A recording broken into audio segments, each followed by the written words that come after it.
Hey, good morning. So in this video we're going to show you what it's all about when you go to the top of the tallest mountain in Germany, the Zugspitze.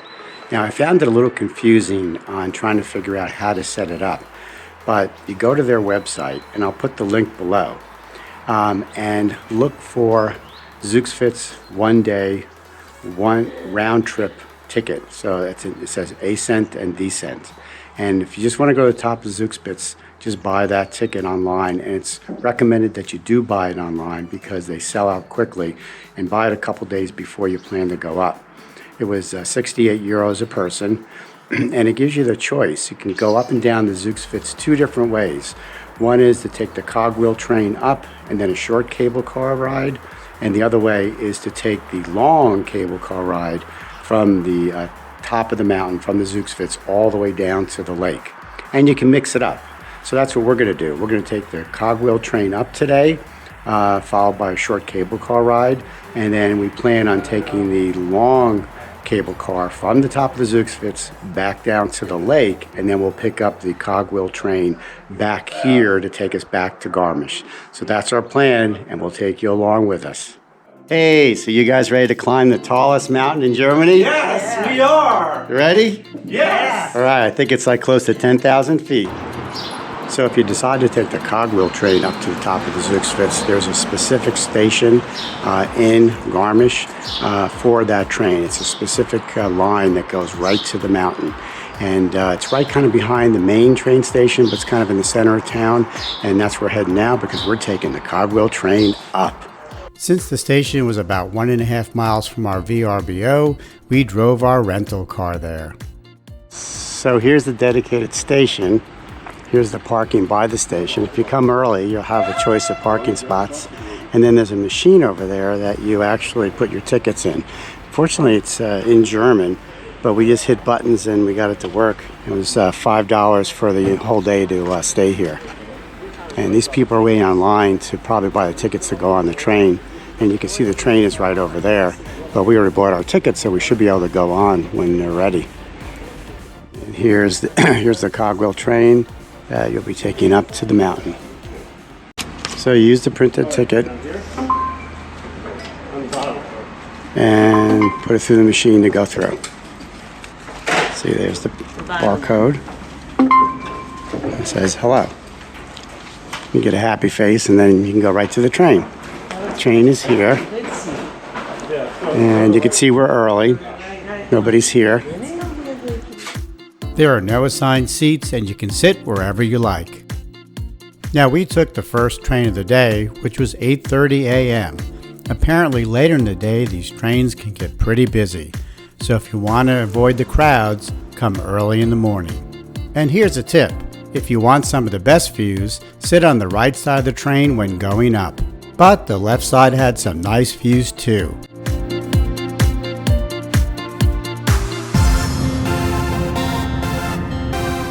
Now the Cogwheel Train did take about an hour and a half to get to the top of the mountain, and it does make a few stops along the way.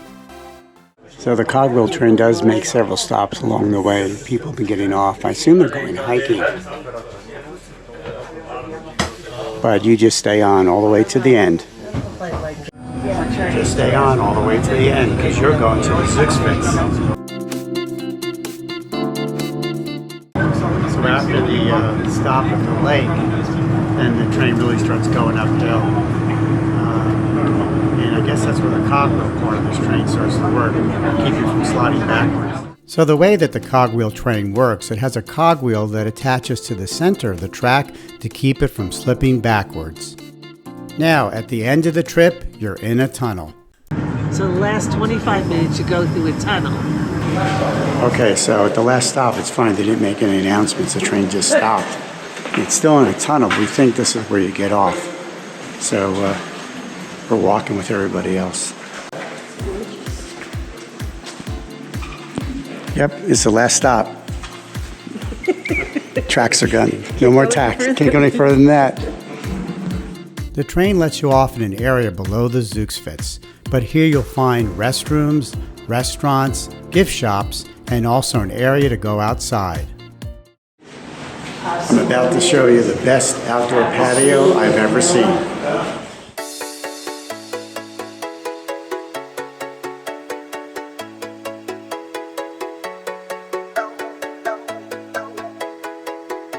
Now, before continuing on to the Zugspitze, we spent maybe about 35-40 minutes just walking around this area. The views were spectacular. And we even walked over to that church that you see on top of the hill. So, of course, in the winter and in the spring, this area is all covered with snow. I was once here when I was around 16. We came in the early summer, and everything here was snow covered. So it looks like I said, it looks like a pretty easy walk up. We just have sneakers on. We don't have hiking boots. But we're going to go up and see how things look from up here. And again, the views here are amazing. Fortunately, there's no fog or clouds. It's a beautiful day.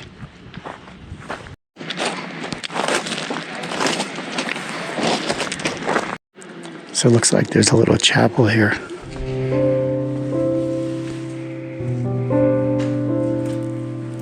It's also a cool little observation deck. We're going to go up there now and see what that looks like.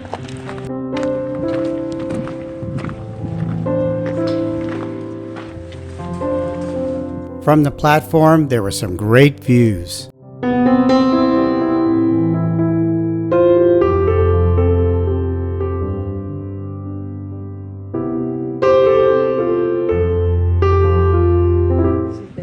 So from this lower plateau where the train let us off, that's the Zugspitze on top there. And there's a short cable car, I believe, that takes you to the very top. All right, so now it's time to continue the journey. We're taking the cable car to the top, to the Zugspitze. Now to get to the cable car that will take you up to the Zugspitze, just follow this sign. Since we were there in the morning, it wasn't very crowded. And it was only a few minutes before the cable car was there to pick us up. And in no time at all, we were on our way. Now, if you look down below, you can see that there are people hiking to the summit. The cable car ride to the top took us about 10 minutes.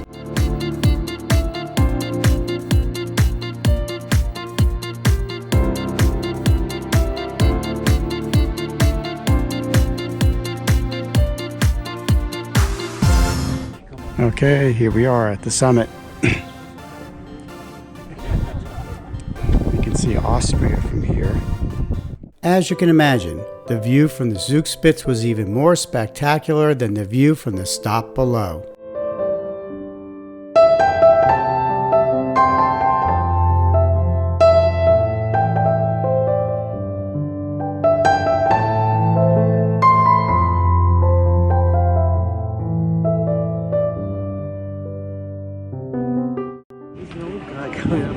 So if you want to go to that cross up there, you hike up and then you climb the ladder that brings you to there, and then you keep going.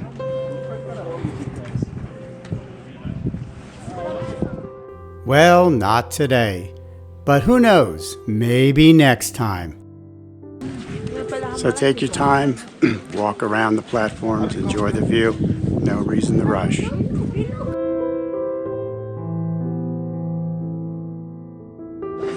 And there is, of course, a food and drink up here.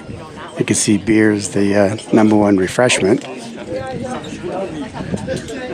And they also have a restaurant on the level below this. We're on the top level, just kind of strolling through to see what they have. Now, you may not know this, but at the top of the Zugspitze, there's actually a German and an Austrian side. In the past, you had to show your passport to walk between the two. So from the German side, where we are standing right now, walk past the little shop and look for this little tunnel walkway. And this will lead you to the Austrian side. So we're leaving Germany, past these locks, and we are in Austria. Here's a shot looking back from the Austrian side of the walkway that we just came through. After walking around all morning, we were getting hungry. So we're grabbing something to eat on the Austrian side. Take a look at this place.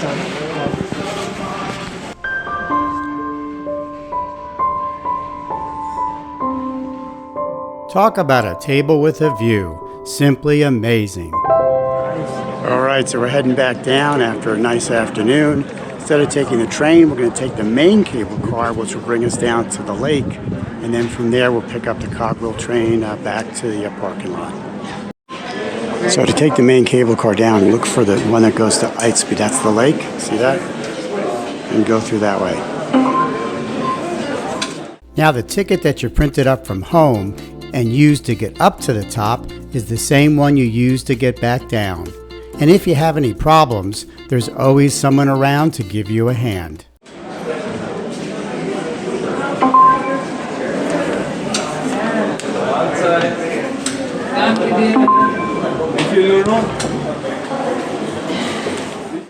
The ride down only took about 15 minutes, and it was really very smooth.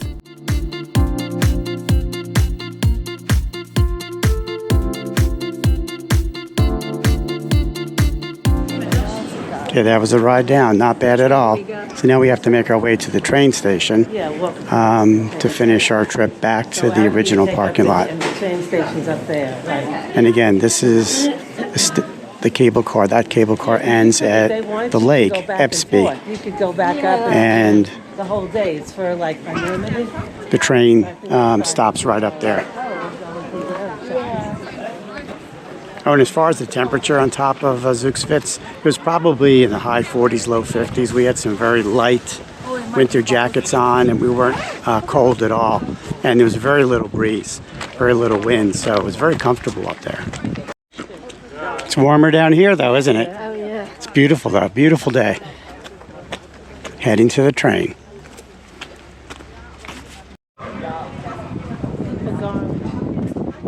This way?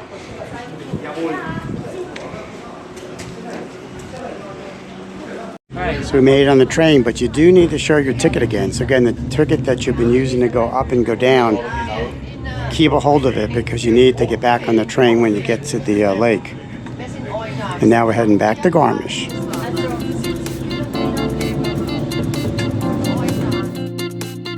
Now here's something to keep in mind. When you get on the train at Lake Zugspitze to go back to Garmisch, ask if you have to change trains along the way.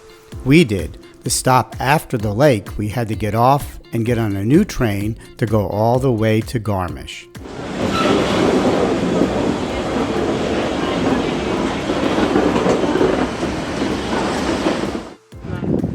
We made it back to Garmisch.